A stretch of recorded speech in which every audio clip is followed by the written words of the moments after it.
Hey guys, this is the Live at 5 from Kyiv. Hey Fitzy. This is the Live at 5 from Kyiv. I'm Peter Alexievich. Good morning, good afternoon, good evening, wherever you are, whoever you are, whenever it is for you. For me, it is just past midnight on Friday, August the 9th. So for most of the folks that tune in here, it's probably still Thursday, August the 8th. Day 898 of Vladimir Putin's war of aggression against the people of Ukraine. Hey, Nicola. Hey, Sam. Almost. I was 2 minutes late, Fitz. 2 minutes. But I think I got something good here tonight. Hang in there. Give this a listen. Hey, Jessica. Hey, PH. Hey, Steve with a V. Cool. Larry Kemp is here. Cheyenne is here. Lars is here. Hey, guys.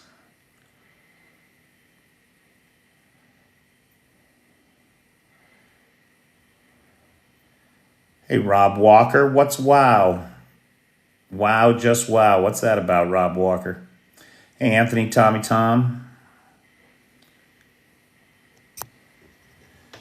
Well, hello, everybody. Link, a.k.a. the cutest. Yeah. Hey, Maria. Hey, David Frazier. Oh, yeah, Rob. We're going to talk about that at some length here. So, ladies and gentlemen, and other non-binary folks, how do you do? It is, for most of you, it's still Thursday, August the 8th, and that's today's news, right? The happenings of today. Now, I think that it is worth noting that the events of the last 3 days, we are now day 3 of Ukraine's special military operation into Kursk. 3 days, right? We'll see. We don't know how long Ukraine expects this to go, but we are now 3 days into the Ukrainian special military operation. That much is true. And so we want to spend some time on this, and I want to put it in a context. Putin has been in power since March of 2000, right? The first presidential election that he was elected was March of 2000. And he won with 53% of the vote on a very simple platform. He said to the Russian people, look, stay out of politics. Be apolitical. And I will see that your standard of living rises and that you are secure. It's a simple social contract. Stay out of politics and I will provide for you, right? Dear leader, great leader, the planned state. Just a couple months after his election, just a couple months after he made that contract with the Russian people, in the frozen Barents Sea north of the Arctic Circle, the nuclear-powered submarine, the Kursk, sank. And everybody 118 men on that boat died. One of the reasons that's often cited is that Putin refused to ask for help from anybody else to get them out of there. And he has said that he didn't ask for help because he did not want to look weak in front of other countries. Now, that was 24 years ago, almost to the day. It was August 12th of 2000 that the Kursk submarine sank. And now Putin is doing the same thing again. Instead of being reasonable, instead of asking for help, instead of trying to find allies that can figure an off-ramp for this thing, he keeps doubling down. Just like he let the men on that submarine die 24 years ago. He is determined to not look a fool, no matter what it costs, in terms of cash, economic chaos, loss of equipment, and loss of lives. He's gonna spend it. Because he will not be made to look a fool. And now we have this Ukrainian incursion into Kursk, and Vladimir Putin looks like a fool. his social contract that he would provide security and prosperity is shit. And it's shit in the eyes of the Russian people. The average Russian today is worse off than he was 24 years ago when Putin took power. Rampant inflation, reduction in the value of the ruble, the skyrocketing cost of import goods and the lack of them is degrading the average Russian savings and at the same time degrading the quality of their lives. This is on full display for everyone to see.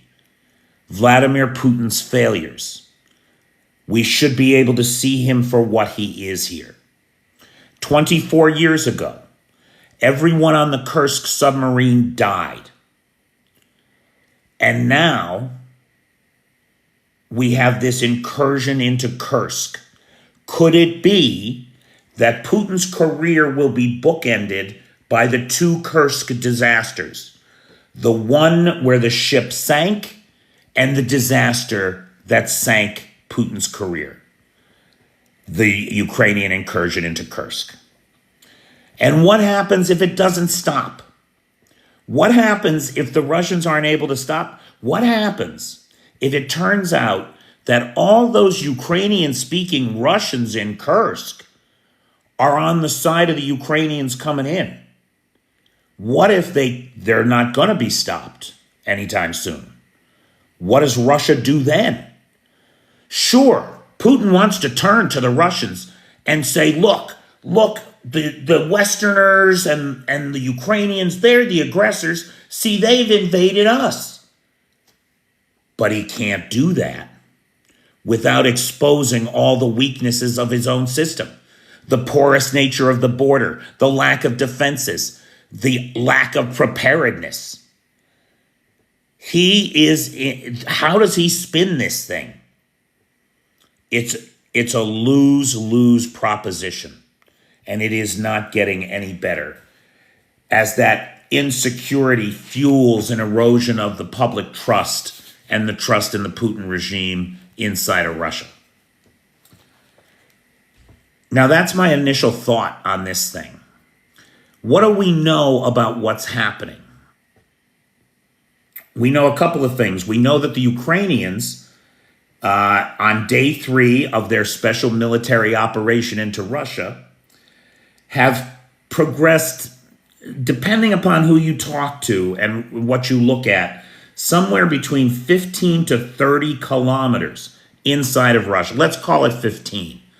Now, there's likely reconnaissance and force groups that are farther ahead than that, but we know for sure that they're 15 kilometers deep in.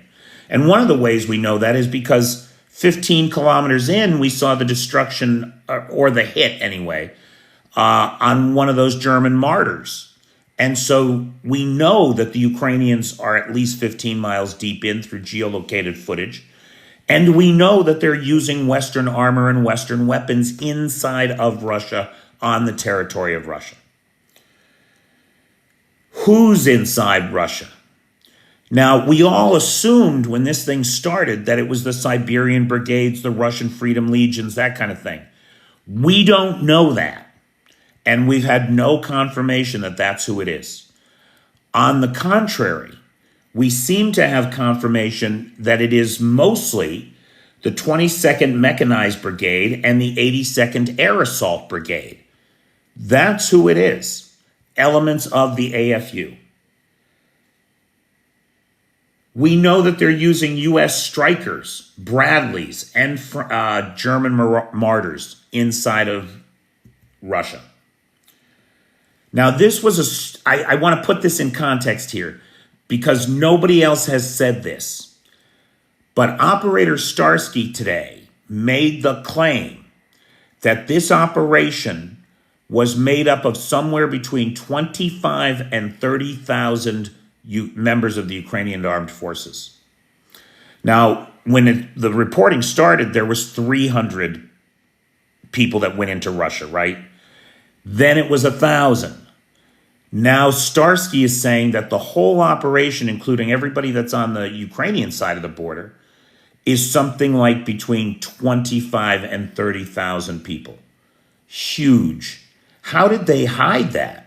How did they hide that forced concentration? All the vehicles, all the men, all the machines. How did they hide that, if it's that many? Now, again, that's just the claim from one person. I want to stress that. There are two axes of attack, apparently. One is due north, which coincidentally is in the direction of the Kursk nuclear power plant, which we'll talk about in a second. And then the other is east-northeast toward Sudzha, right? Sudzha is the place that we're hearing about. Sudzha is the town that Ukraine appears to have taken at this point. It's one of 11 settlements that Ukraine has taken. Just in sheer land, you're looking at an advance in 48 hours where the Ukrainians took more ground than the Russians have in a year. There is more ground taken in this advance right now than in Bakhmut and Avdiivka combined, and without the loss of life that the Russians suffered to make those advances. I think that that's an important part of this calculus. According to the ISW, geolocated footage this was as of yesterday, had them at least 10 kilometers in, with recon elements forward from that. According to the ISW, the Ukrainian armed forces have penetrated at least the first two defensive lines of the Russians in Russia. And it appears that in that area, there's at least 3 defensive lines and fortifications to get through.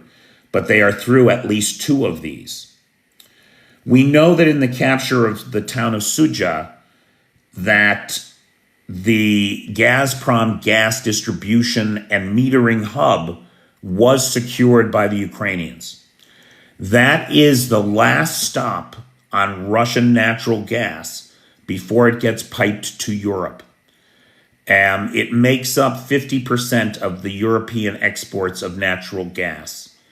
It is a huge moneymaker for the Kremlin, and it is a critical energy source for the Ukrainians.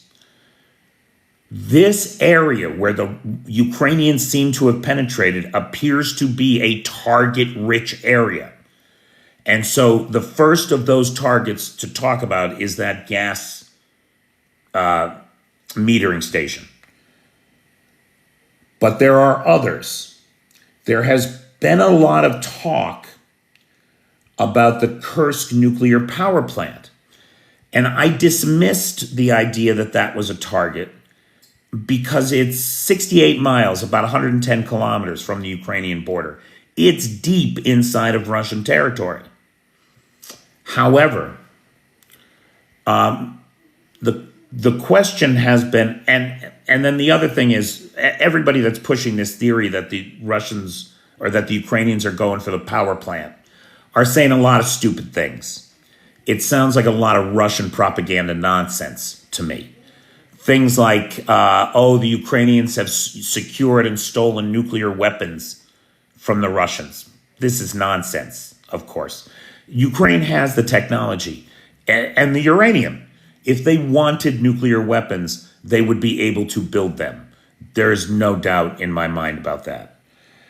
Now, what would they do with a nuclear power plant? Well, the Russians, who are nuclear blackmail terrorist motherfuckers in the first place, their propaganda says that the Ukrainians are going to hold the plant hostage, threaten to blow it up if we don't leave Ukraine, that kind of thing. Then there are other more reasonable people that have suggested that it might be a swap for the Zaporizhzhia nuclear power plant. And then there's my idea, my notion that I'm not clever enough to figure out the clever thing that the Ukrainians are going to do with the plant if they get it. Now, I've sort of changed my mind that maybe the plant could be a target because there are reports now that some Ukrainian forces are within 31 kilometers of the plant. So they're getting close. They're getting there. But we'll see. We'll see. Again, I think if the Kursk nuclear power facility is on the list of targets for the Ukrainians, because obviously there's a list, it's not one target on an operation like this. If that's on the list, they have a clever plan for what they're going to do, how they're going to leverage that plan. Yes, they do. And it will not involve nuclear blackmail. I would put money, real money, American money on that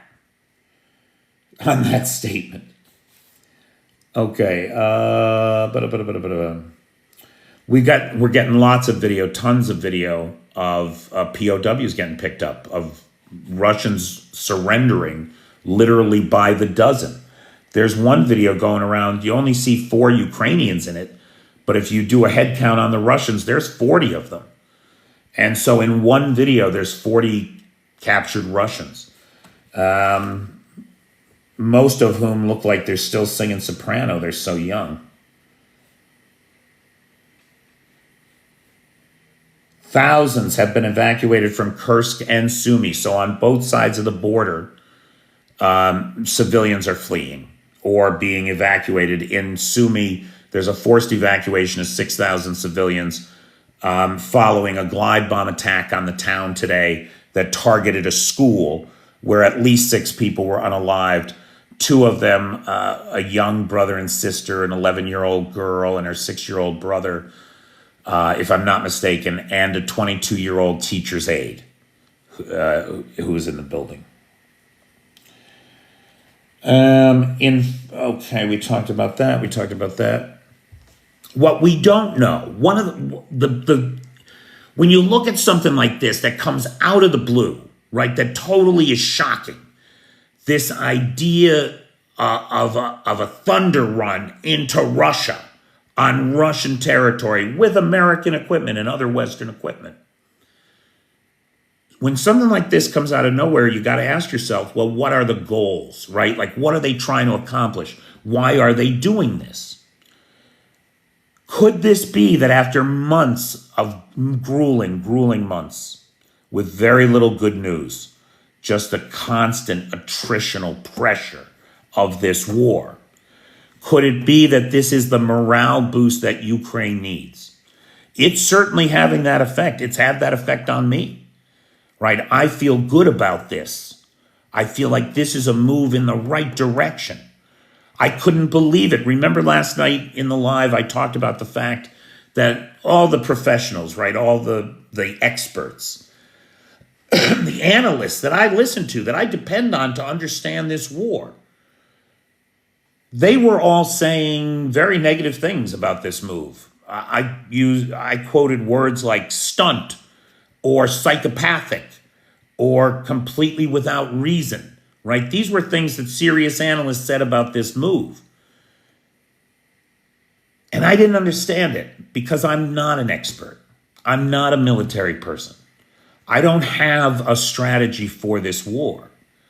I trust that the Ukrainian strategy is the right way to go. We got to trust the Ukrainians on this. They know they're the ones that are bleeding and dying every day for their own existence. We got to help them out by not second guessing them as if we know. We're not the ones that know. So what else could be behind this? What might be driving this? A morale boost for the Ukrainians while a hit to the morale of the Russians, which is certainly happening. Russia seems to be losing its mind over this. Putin appears to be in a panic. But unlike the other times that there were cross-border incursions, we're actually seeing Putin do something. He called a meeting of the National Security Council, right, and law enforcement. But the actual response on the ground seems to be pretty nominal. It doesn't seem like there's much happening there at all. So could this be a hit against Putin to show Putin up for what he is, the failure that he is, how he has failed to give Russia the security that he promised it when he made his social contract with the Russian people. And they gave him power over their lives. It's a target-rich environment. Are they going after the Gazprom facility for some reason? Are they going after the cursed nuclear power plant?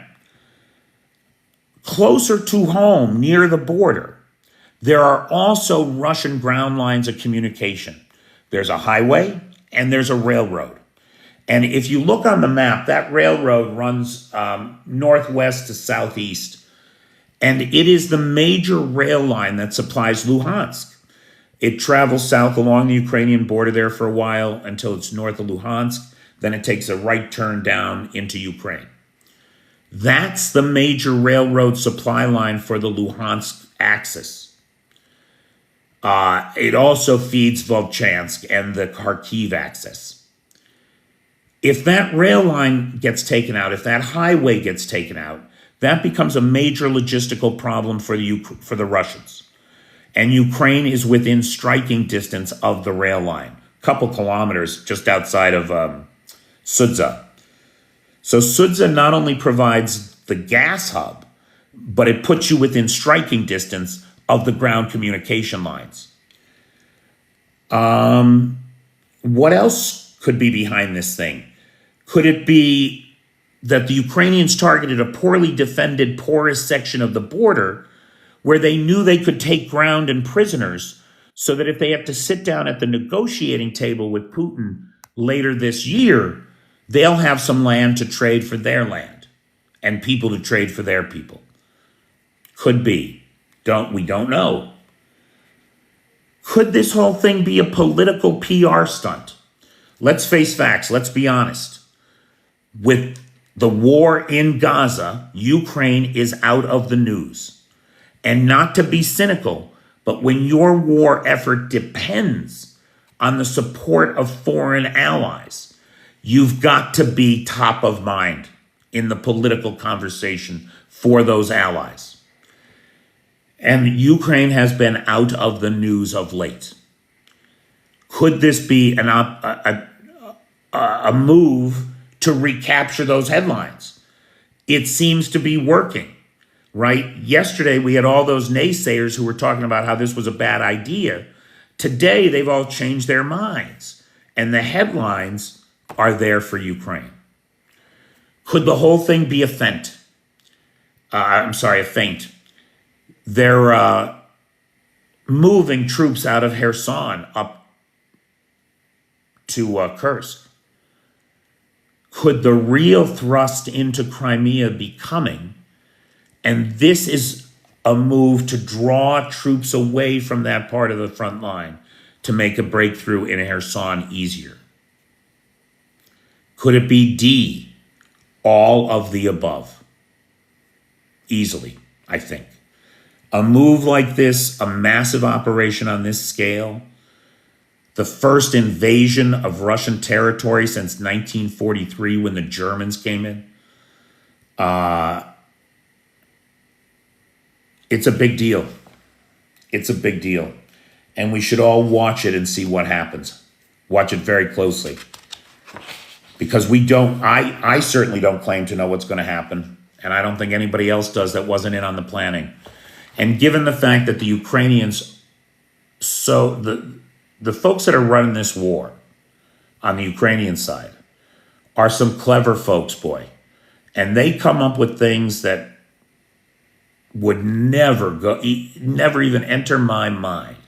So why shouldn't we think that they've got a plan that is smarter than any plan we could think of? It seems pretty reasonable to me that that's what's going on. All right, in other Ukrainian news, in last night's missile and drone attack on Ukraine, 4 out of 4 missiles and 4 out of 4 drones were shot down. So some kind of a probing attack or low-end kind of attack. There were a record number of aviation strikes against Sumy today, and we talked about the school being hit and the evacuations. Russia continues to push in the Donetsk region. It's the whole push there seems to be completely unaffected by the Kursk incursion so far. Estonia beefs up Russian customs for sanctions evasion. So the Estonians are putting in place stricter customs controls so that things like dual purpose technologies don't cross over the Russian border. UN reports that 90% of Ukrainian prisoners of war are tortured. This report came as a surprise to no one. And finally, YouTube, Instagram, and TikTok are all basically dead in Russia. You can't get on the service. YouTube is being bandwidth throttled, so trying to watch a video is impossible, apparently. And sure, you can get a VPN if it's not one of the major VPNs that's already blocked by the Russian routers, so they don't work. But I don't know how you're going to shop for one since the advertising of VPN software was outlawed in Russia about 6 months ago. Completely insane. Hey, Mel. Okay. So, guys, I want to thank Dark Irish, who is the sponsor of tonight's live. Thanks, Fitz. I want to thank the moderator team, who is the best moderator team on the Tickety Talk. Cheyenne, Vanetta, PT, John Williams, J, and Travis. I want to thank Nightshade, who has the Peter's Peeps group over on the Book of Faces, as well as Vanetta Larrett, who has the Dismantle Project 2025 group on the Book of Faces, as well as the Google Doc share, where you can get our latest email message template to Congress, the Senate, and the President's office regarding a no-fly zone over the west of Ukraine. I want to thank Lars, who has the Discord server and the Alexievich archive. I also want to thank the Patreon folks, without whom none of this is possible. Thank you, Patreon guys. And everybody thank Fitz for being such a really major support of the channel. Thank you, Fitz. Yeah, how you feeling tonight, pal? You doing okay? Hey, Richard Hansen.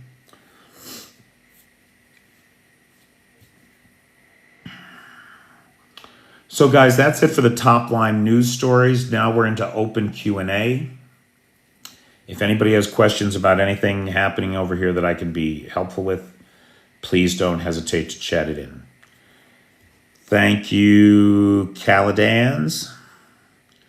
Like Calibans, but with a D. Hey, Roy Daniels. Hey, Steve-O. I hope so, man. Yeah, we all want the bridge. It's the Ukrainian special military operation, Russell. It's day 3 of the special Ukrainian military operation. Wouldn't that be great if they declared it a success and came home? Oh, that was our 3-day SMO.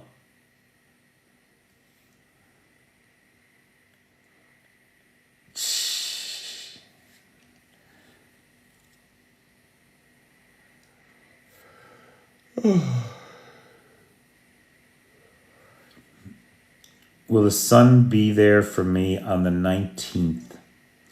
The 19th of August? My guess is yes, David. It's been a glorious summer. You stuck at home for a few days. I'm sorry to hear that. Can't you, get some gummies and just put on some Doctor Who or, I don't know, Bonanza maybe?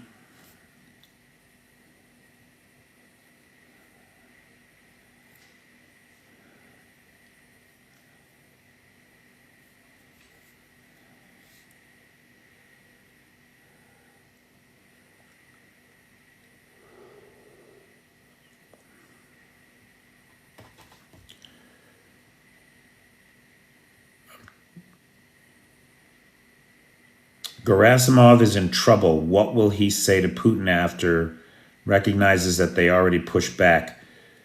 Yeah, I'm surprised he appears to still be alive, frankly.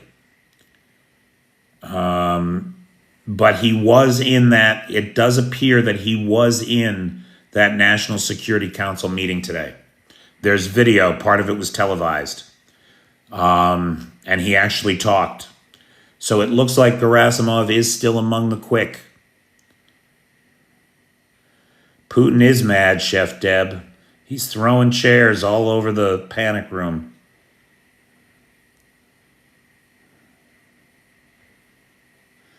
Yeah, Arn, I thought he was too.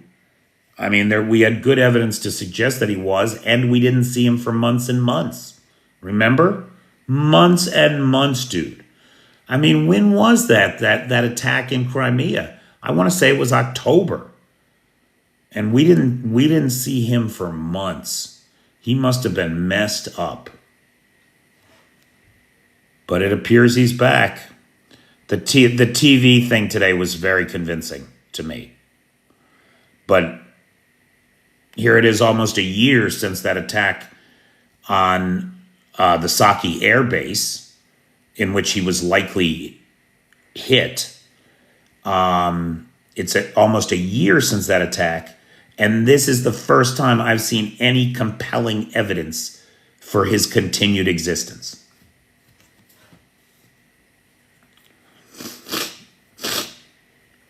It would be impossible to get a body double for Gerasimov.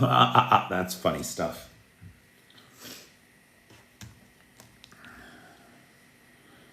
I'm sorry, 1 second.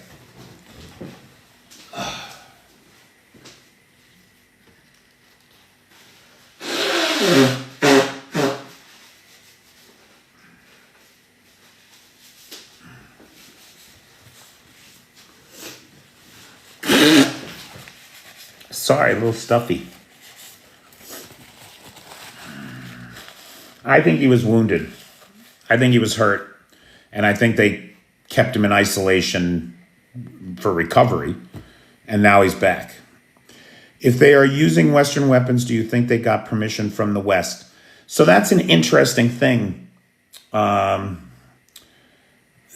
a really interesting point, Russell, because the only time that the use of Western weapons has been restrained, right, that the gift of them has then been restrained by the West, is with long-range missiles. Because you can't just drop a tank on Russian territory, right? Nobody saw, there was never a discussion about whether or not you could use tanks in Russia, because I don't think anybody ever thought that the tanks were going to go into Russia. So as far as I know, there was never any talk about that, just about the long-range missiles. Armored personnel carrier. We gave it to Ukraine. They need to use it. They should use it. If that happens to be in Russia, what business is it of ours? I don't get it. So it's a good question. And I'm unaware of any Western government putting restrictions on the use of armored personnel carriers, tanks, or any of the stuff that we're seeing go up to the front line or over the border. Not as far as I know. Now, the German, if I'm not mistaken, it was the German Minister of Defense, what's his name? Pistorius or something like that? Roy Daniels, that's exactly who I'm trying to quote. Germany gave permission, said that they are their weapons now, right? And it's their business how they use them. I'm with you, Chef Deb. They should use they should be able to use them in any way that makes sense to them, to the Ukrainians. It doesn't have to make sense to us. We're not the ones making all the sacrifices down on the ground. It's the Ukrainians that are doing that. Give them what they need and trust them to use it. Good night, Nightshade. Talk to you tomorrow.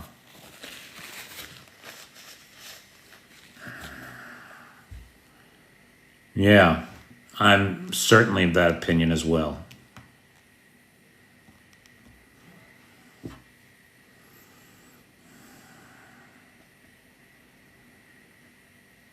Pentagon has said that their incursion aligns with U.S. policy. Awesome.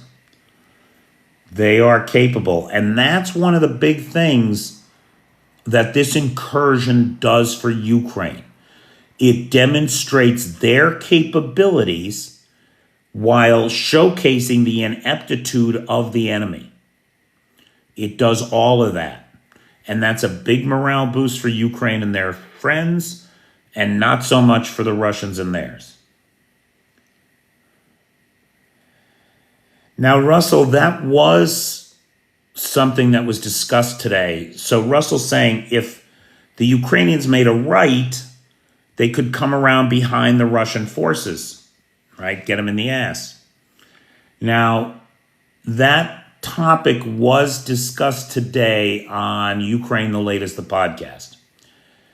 And Dominic Nichols suggested if Ukraine made a hard right hook, I think he called it one of the biggest in history, because it's a long way, man. I mean, it's a long way from where they are in Kursk to, say, get around behind the Russian forces in Luhansk. That's a long way to go, pal.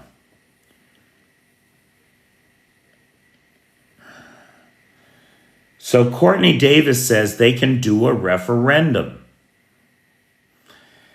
Curiously enough, one of the Telegram videos that I watched today, if the translation was accurate, a guy is trying to get out of Sudzha. He's trying to get out of Sudzha, and he's stopped by a Ukrainian military guy who checks his papers. So he's a Russian citizen inside Russia who has to get past a Ukrainian checkpoint now. Pretty exciting stuff. Gives the guy his passport. Guy looks at the passport, looks in the car, whatever, tells him that he can go on his way and get out of town, and warns him to watch for the landmines that the retreating Russians mined the road with. As this guy is going out of town, he's videotaping, and he passes probably half a dozen vehicles, all that were heading out of town, all blown up, and all likely blown up by Russian landmines that were laid on the road out of town. Anyway, so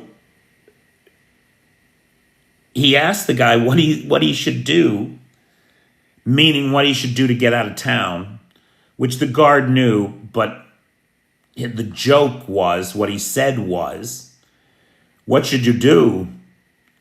You should register to vote and vote in the referendum. Now, can you imagine, right? Putin is in Volchansk right now trying to carve out a buffer zone. What if the Kursk People's Republic, the Belgorod People's Republic, the Bryansk People's Republic, the Rostov People's Republic, what if all of these oblasts voted for their own independence from their own independence from Moscow, and then formed a loose confederation of states that acted as a buffer zone between Russia and Ukraine? There's a lot of Ukrainian-speaking people in these oblasts. And they could use the hryvnia as their money. I don't know. And learn the Ukrainian national anthem, Nickel, yeah. I've been watching your TikToks. What does that mean? Of course, I watch everybody's TikToks when I can.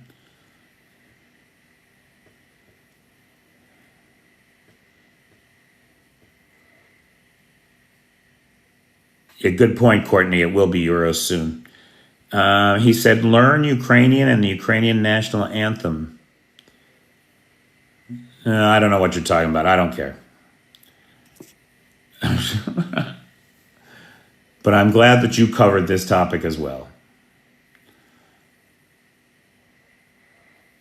So we don't know what's going to happen. We don't even really know what's happening now. But I feel like this feels like a sea change. It feels like a major inflection point in the war. Now, I could be totally wrong, right? The Ukrainians might just end their 3-day special military operation tomorrow morning and be home in time for breakfast. Don't know.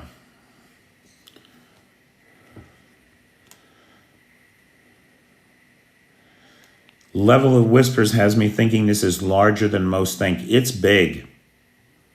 It's big, common sense. There's no two ways about it. Everybody is silent as the grave. Have you noticed that? I mean, really, all the Ukrainians anyway. The Russians are freaking out, but the Ukrainian sources have gotten very quiet.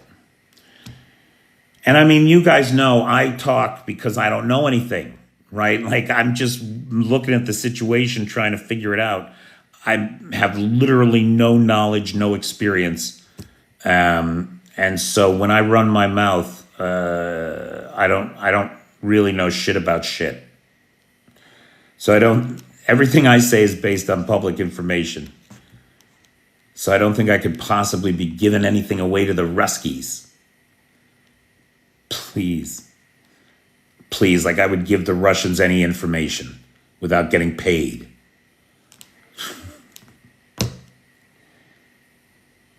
Valley, I've seen this. It's crazy to me. Could that be a thing?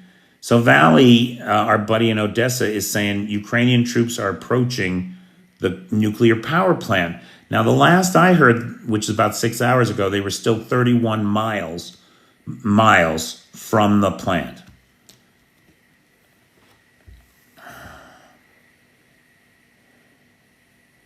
Steven Seagal.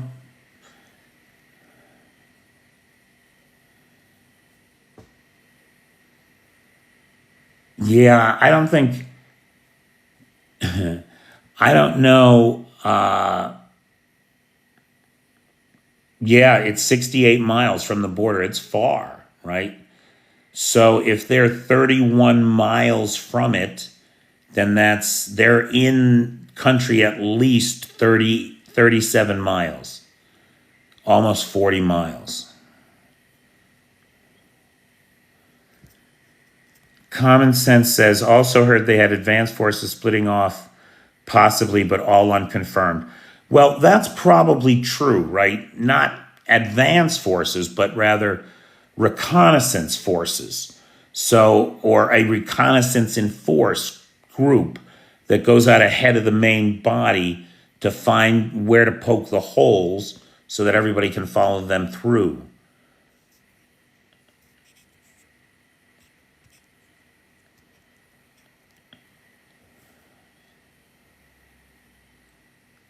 Surely the plant workers can't just leave the plant. Some with experience are needed to run it. Alex, that's one of the big problems that they had with the Zaporizhzhia nuclear power plant, right?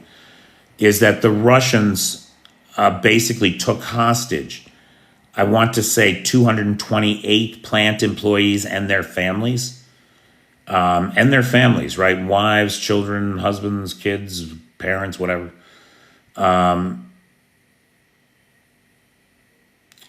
I had a thought about the cursed nuclear power plant is why not just shut it down? Right? I mean, you can shut it down and then it's not producing electricity. It's far less of a risk of a nuclear accident, etc. And what would you accomplish? Well, you would take a fuckload of energy off the grid, right? This thing is like Europe's largest nuclear power plant or something like that. If you did that, who would it affect? Well, it would affect everybody around the plant that gets their electricity from there, right? Well, who is that? In the Kursk region, this is a heavily industrial region. 50% of the processed iron ore that comes out of Russia comes out of areas serviced by this nuclear power plant in Kursk.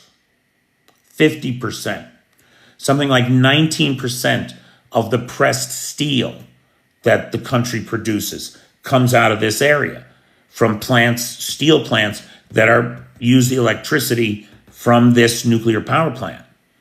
You take that offline, you kill these industries. The Russians are then faced with the dilemma of where do they get the power from so that these places can stay open.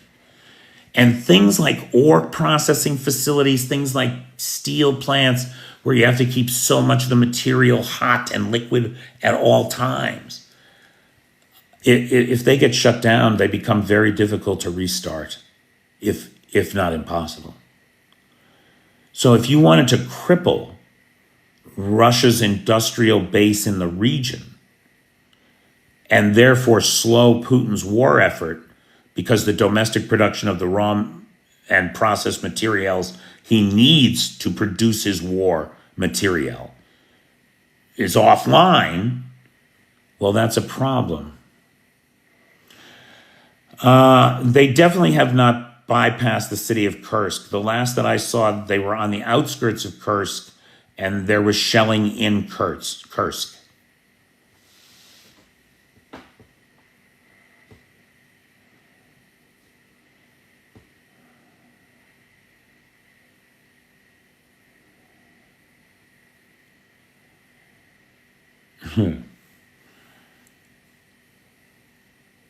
That's a lot of C4 common sense. I'm starting to wonder about your handle.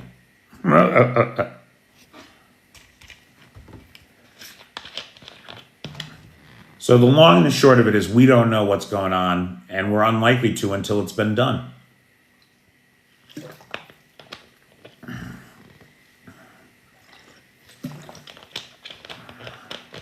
Oh, yeah.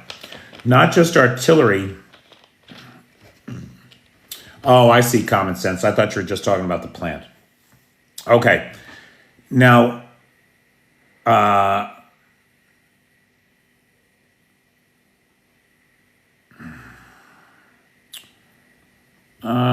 was just going to say something.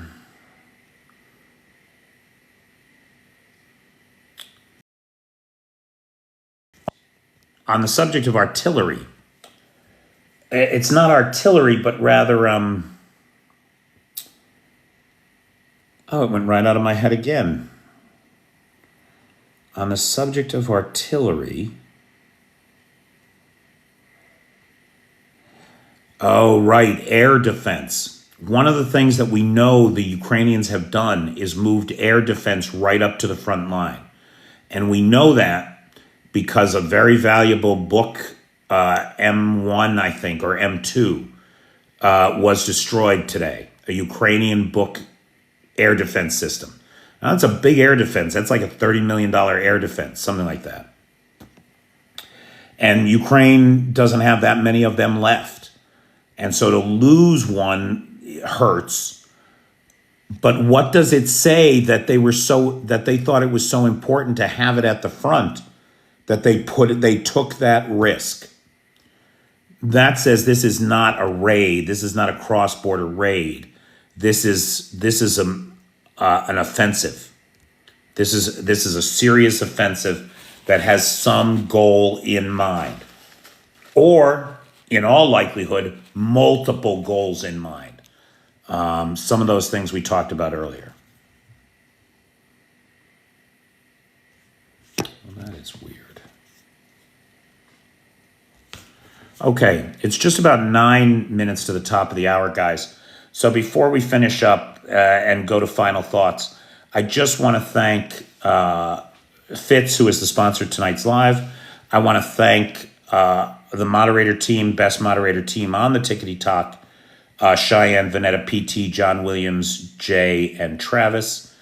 I want to thank Nightshade, who has the Peters Peeps group, and Vanetta, who's got the Dismantle Project 2025 group on the Book of Faces, as well as the Google Doc share where you can get the email message template to Congress regarding the no-fly zone west of the Dnipro. Having said all that, we have just about 7 minutes left. So does anybody have any final thoughts, questions, comments, points of observation, or personal need? Hey, Dive Hard. Hey, Marius. Hey, Trash Hunter. Well, it sure is nice to see everybody tonight. It is a very exciting time, I would say. I hate to say it that way. It's the wrong way to put it. It has been a depressing kind of 6 months. And to see the Ukrainians out there moving, shaking things up, makes my heart sing. Biggest paradigm shift since the Prigozhin March? I think we'll see, but it may be. It may well be. Hey, Darlene. Hey, Mike Gordon. My pleasure. Hey, PT. I'll be around, Fitz. Hit me up. Thanks, man. Thanks, Chef Deb. I'm with you, Anthony. I am totally with you.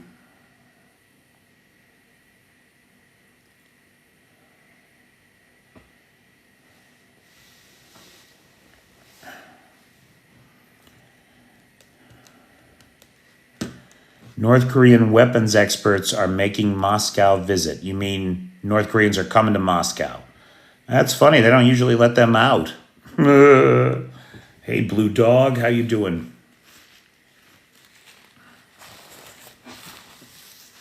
You know, because they never want to go home. North Korean weapons experts is an oxymoron. You mean like military intelligence? Trying to fix their shit. Bobby, that's an interesting way to put it. If you see Bobby's comment there, he says, whatever Ukraine does in Kursk, they've already won, haven't they? And I got to tell you, it does seem like, if nothing else, it's a big PR win. It seems unlikely that that's the only reason. There's probably other strategic and tactical reasons to do this. But it is certainly a win in the political realm. Yes, Bobby, I agree.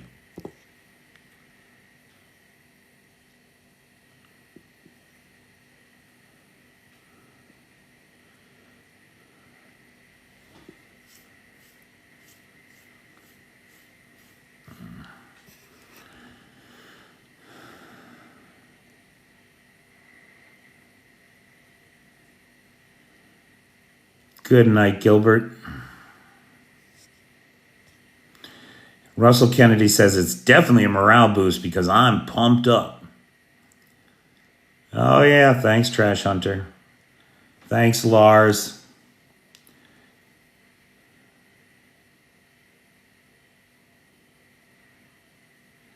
It's a good week in so many ways for Ukraine with the F-16s and this push. Will Ukraine be in Minsk for Christmas? I don't know. Who's Minsk? What did he say? They are very brave men. Yes, they are, Anthony. I couldn't agree more. I could not agree more.